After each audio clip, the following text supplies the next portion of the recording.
Hey Christ Chapel family, my name is Brad Deal. I am the 7th, 8th grade pastor over at the Fort Worth campus. Welcome. I'm really excited. We are starting a new series today called Overturned. We're going to be going through the book of Esther. The book of Esther is in the Old Testament, and it's really a story. And what's cool about stories is there's characters that you follow. And there's going to be 4 main characters that we follow throughout this story. We're going to have King Xerxes, we're going to have Haman, we're going to have Mordecai, and then of course, Esther. So let's get to know our characters real quick.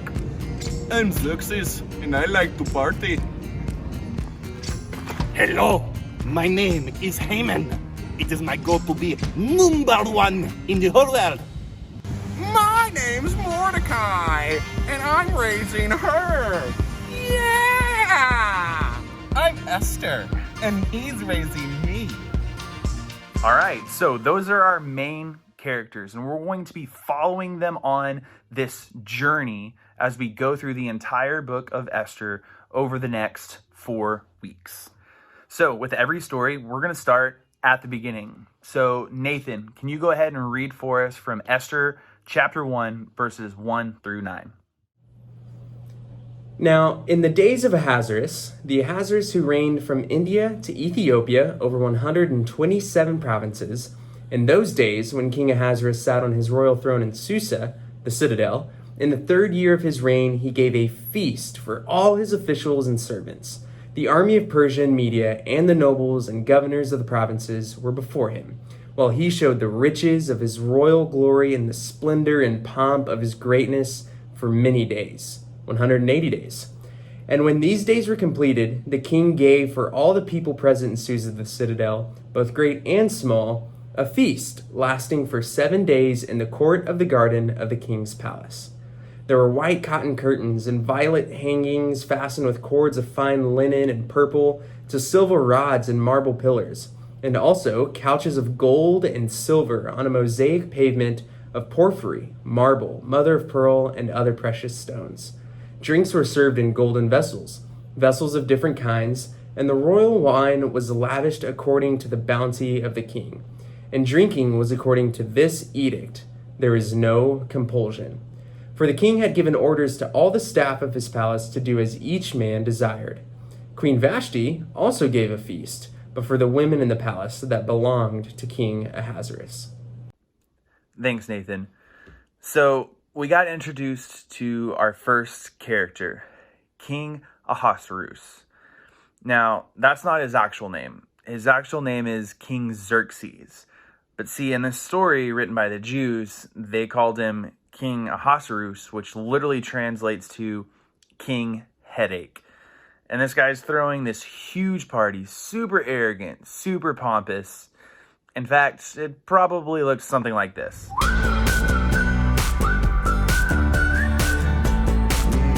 We have party here. It lasts 6 months, and you invited. We party. Yikes.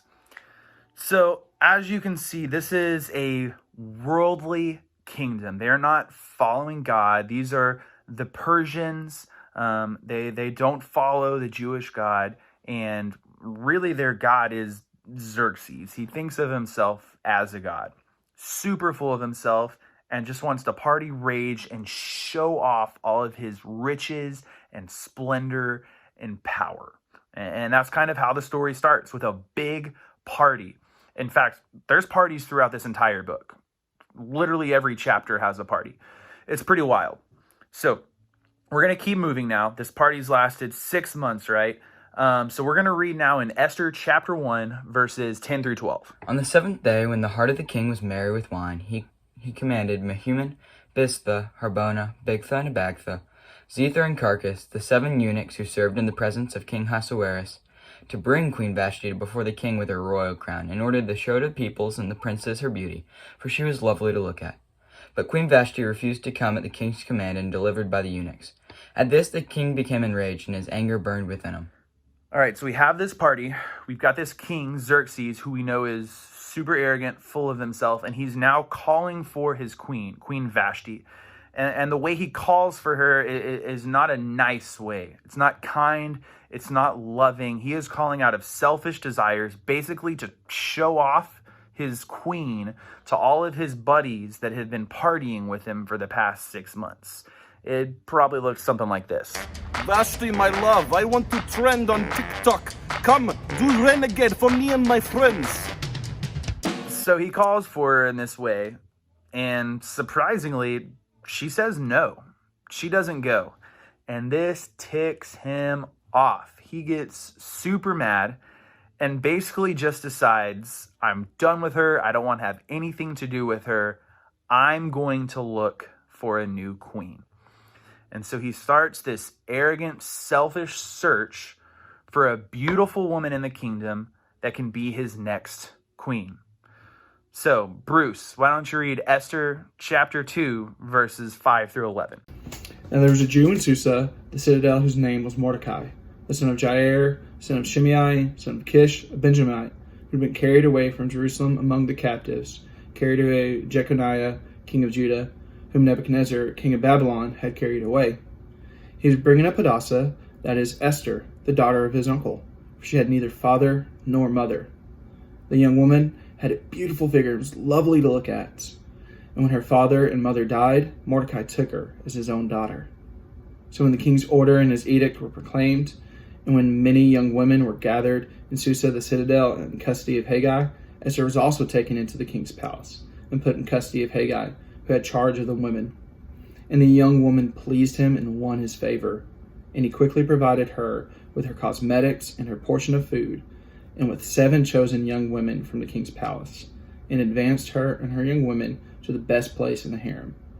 Esther had not made known her people or her kindred, for Mordecai commanded her not to make it known.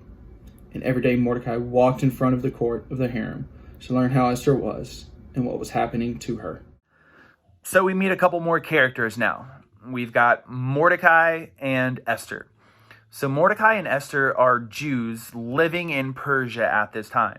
See, the Jews had been enslaved by the Persians, but at this point in the story, they're no longer enslaved and have the ability to go back to their homeland. But Mordecai and Esther, they don't. See, Mordecai's raising Esther. It's not his kid. He's her uncle, and he's raising her, and he sees an opportunity here. The king is looking for a new queen.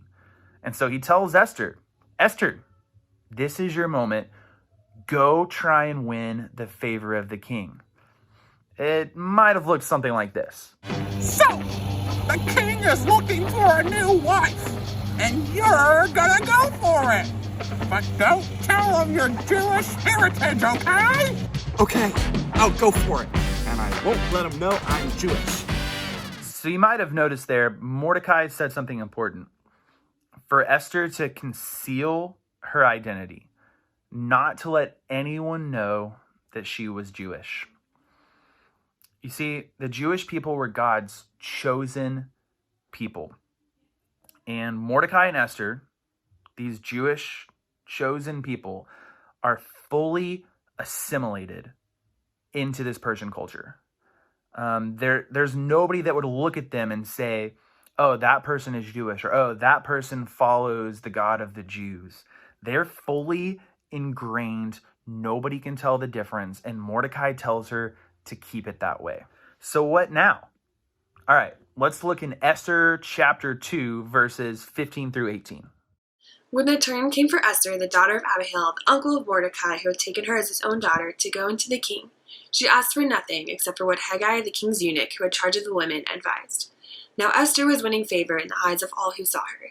And when Esther was taken to King Ahasuerus into his royal palace in the 10th month, which is the month of Tebeth, in the 7th year of his reign, the king loved Esther more than all the women, and she won grace and favor in his sight more than all the virgins, so that he set the royal crown on her head and made her queen instead of Vashti.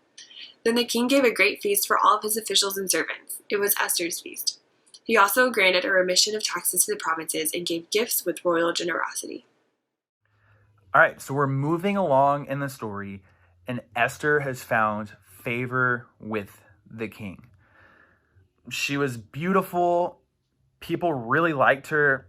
And when she went before the king, he liked her too.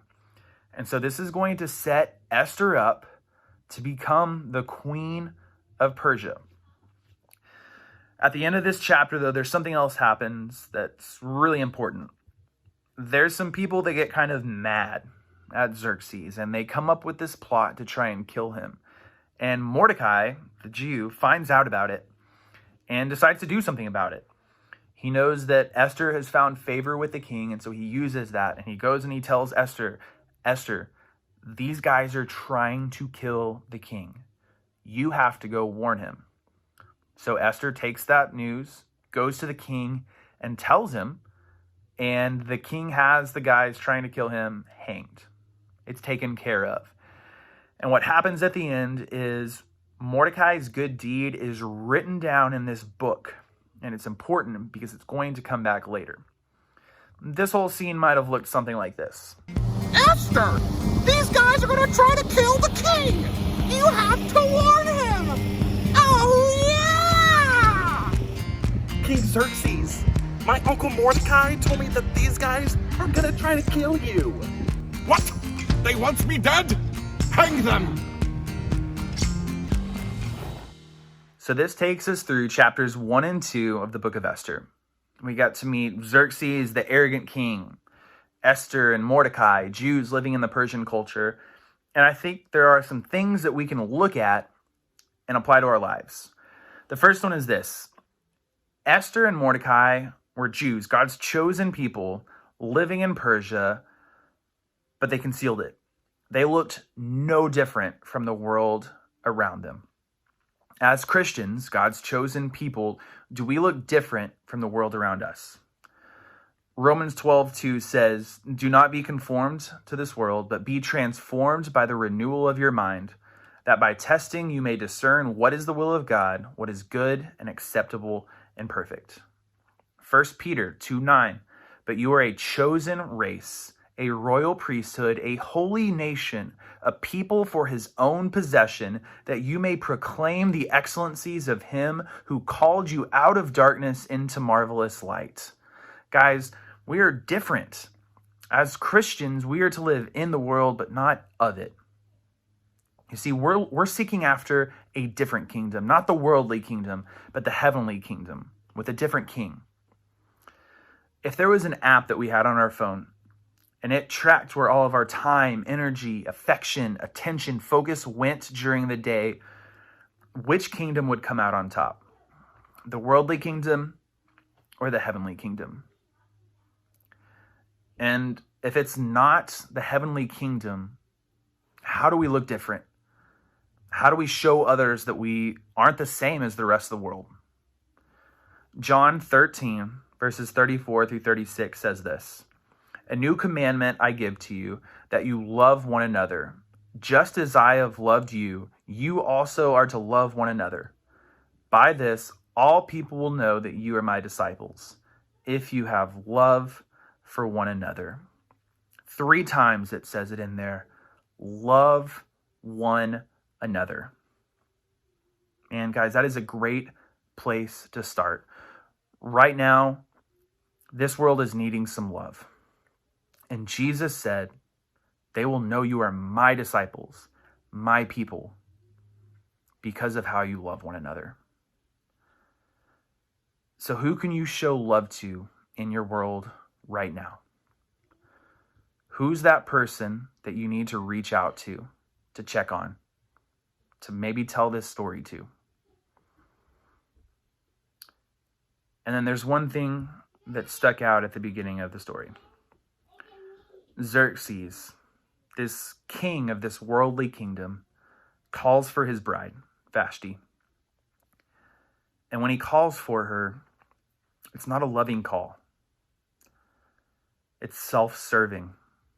It's arrogant and prideful. It's demeaning to her. He literally just wants to call and show her off to all of his friends.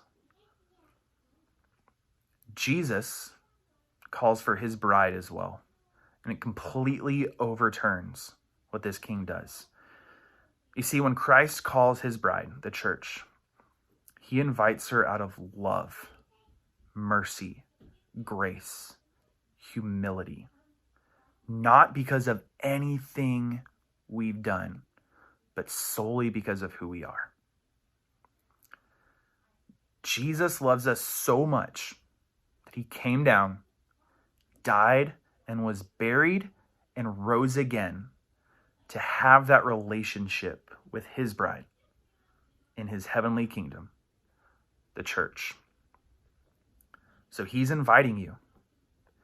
Have you accepted that invitation? Because when you do, it overturns everything. I hope you all enjoyed week 1 of Overturned as we go through Esther.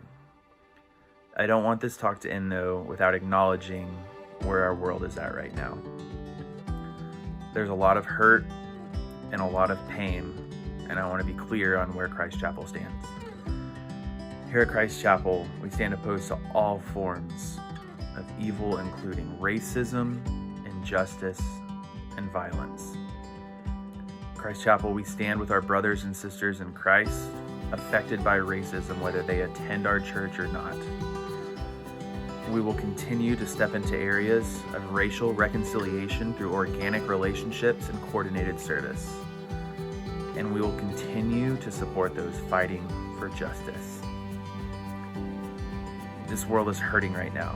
And in this message, we talked about loving one another. And right now, we need to love those around us. We need to mourn with those mourning, grieve with those grieving. We need to listen. We need to pray. And we need to love.